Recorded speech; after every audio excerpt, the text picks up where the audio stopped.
연일된 감사에 고생 많으십니다.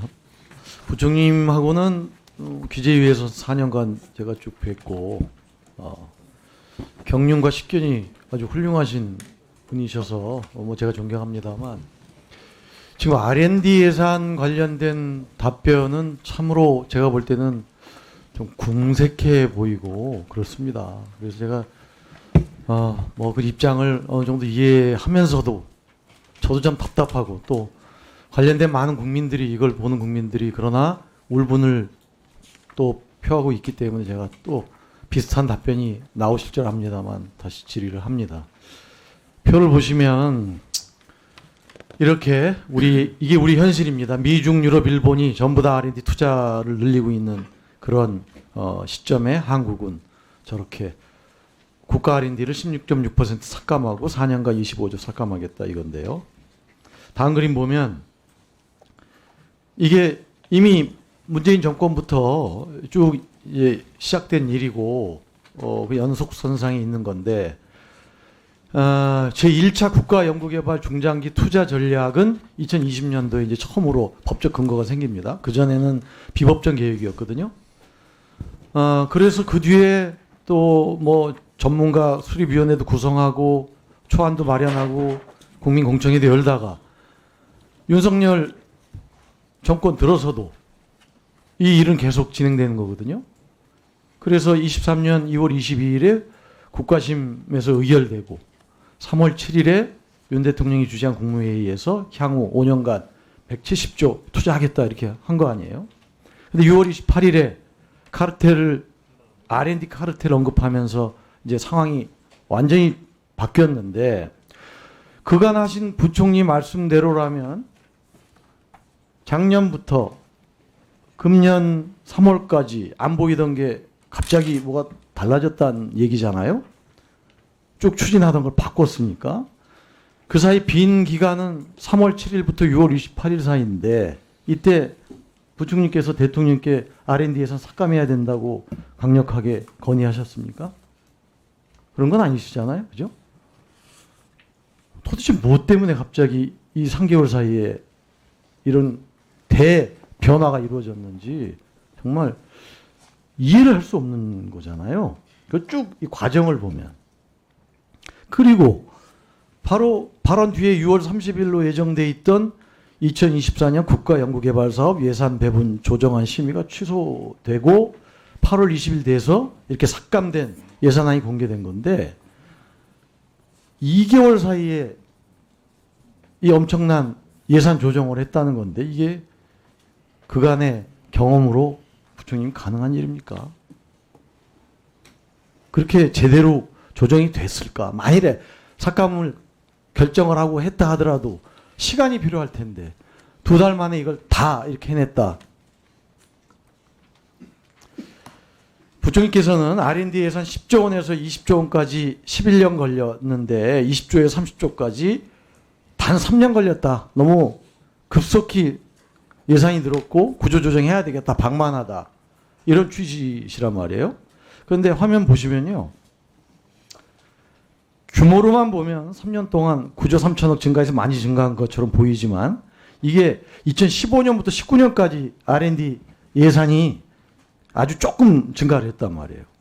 이걸 다시 회복시키는 과정에서 늘어난 면이 있고 무엇보다 2019년에 아시다시피 일본의 반도체 수출 규제가 있었고 거기에 대한 소부장 분야 R&D 늘려야 된다라는 국민적 요구 그다음 한국판 뉴딜 혁신성장 추진 이런 거 하면서 투자 늘린 거 아니에요. 단순하게 방만하게 늘어난 게 아니라 배경이 있는 거 누구보다 잘 아시지 않습니까? 우리 부총리께서. 오래전 일도 아닌데요. 바로 윤석열 정권에서 우리 중장기 투자 전략을 보면 작년 예산안보다도 오히려 5년간 R&D 지출 규모를 5조 늘려가지고 연평균 5% 증대하겠다 이렇게 한 거예요. 국정과제인 정부 지출 대비 R&D 5% 수준 맞추겠다.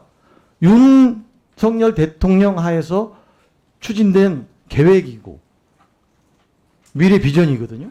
그런데 갑자기 예산 6조 삭감하고 25조 줄이겠다 이건데 오늘 한번 기사 난 거 좀 볼까요? 이게 오늘 뉴스던데 보세요. 반도체 미래 팹립스 키운다더니 예산 91% 깎았다. 윤 정부 스스로 강조해온 반도체 설계회사 팹립스 지원 R&D 예산이 200억 가까이 깎여서 팹립스 키운다 공언해놓고 예산 10분의 1로 줄였다. 이렇게 되는 거거든요.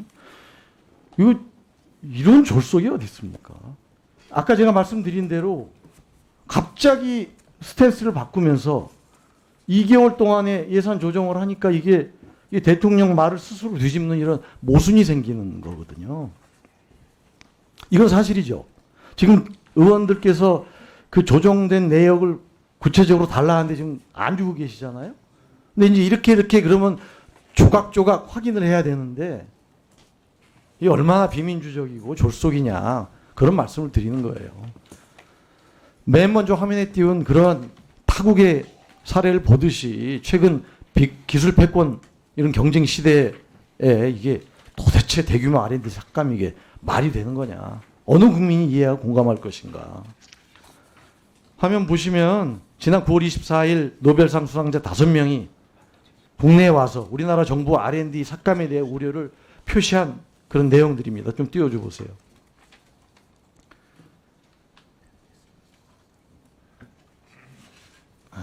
여기는 없는 모양인데 스무트 교수 2006년 노벨 물리학상 받은 분은 한국이 빈곤한 국가에서 GDP 12위가 된 건 자원이 없는 대신에 과학기술에 투자한 덕분이다. 이렇게 얘기를 했고 또 다른 분은 한국은 최근 몇 년간 GDP 대비 과학기술 지출 비중이 1위였고 이런 노력 덕분에 유럽 국가들보다 단기간에 경제 발전이 가능했다.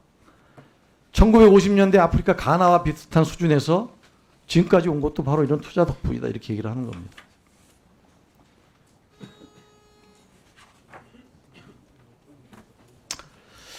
한은 총재님 옆에 계신데 우리 지금 잠재 성장률 하락이 계속되고 있잖아요. 네.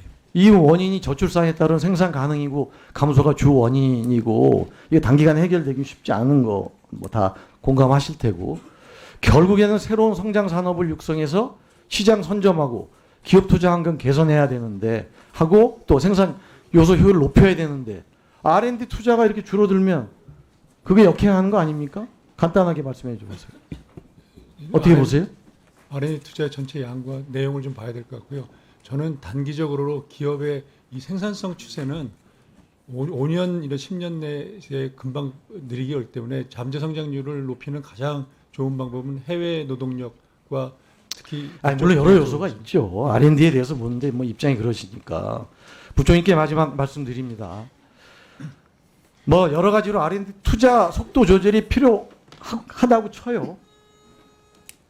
그렇지만 대규모 삭감은 우리의 미래를 위해서 정말 신중하게 검토하셔야 되고 정부 재정 내역상 원래 계획된 3.7%나 5% 어렵다고 한다면 최소한 삭감 방침을 처리해야 된다. 저는 이렇게 생각하고 그 의견을 다 전달해 주시기 부탁드립니다. 거기에 대한 큰 틀에서는 R&D 여러 차례 말씀드렸는데 좀 문제 인식 큰 틀에서는 공감을 하는 부분이 많습니다.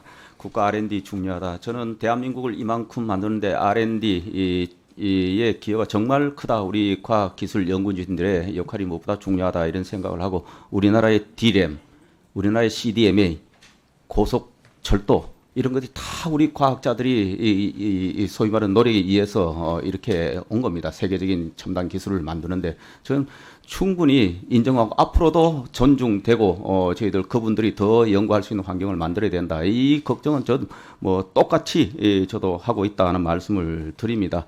근데 이제 이번에 사실은 아시다시피 새 정부가 들어와서 금년 예산에 더 R&D를 일단 늘렸습니다. 31조, 그러니까 29.8조에서 22년 31.1조로 늘렸습니다. 이번에 상당 폭의 이제 감액을 하게 되는데 이 감액을 하게 되는 문제가 이제 저희들이 예산을 전반적으로 살피면서 지난번에 말씀드린 우리가 혁신, 도정적인 연구는 적극적으로 가지고 가되 전략적인 연구는 좀 방만한 부분, 거품이 끼어 있는 부분, 낭비, 비효율적인 요소 나눠 먹기식 이런 건 좀 정비를 해야 되겠다. 그것이 바로 단기간에 굉장히 급속하게 느는 과정에서 이런 요소들이 꽤 보이더라. 그런 차원에서 지금 정리를 하는 부분이고 아까 말씀하신 대로 그 과정 속에서 혹시 저희들이 현장의 목소리 실효성 있는 부분을 놓칠 수도 있을 것이다. 그거는 국회 심사 과정에서 함께 살필 텐데 저희들이 그런 차원에서 말씀을 드린 것이고 아까 말씀한 팹리스 등 반도체 말씀을 주셨는데 반도체도 전반적으로는 저희들이 내년 예산에 약 12% 정액돼서 반도체 분야를 가지고 왔다. 다만 개별 사업에 있어서의 그 실효성이나 이런 거 보고 저희들이 사업에 내역 조정을 하고 한 부분이다. 이런 말씀을 드리고 저희들이 양자, AI, 반도체 뭐 이런 중요한 부분에 관해서는 저희들도 R&D를 굉장히 중점적으로 전략적으로 가지고 가려고 한다는 말씀을 드립니다. 예, 수고하셨습니다.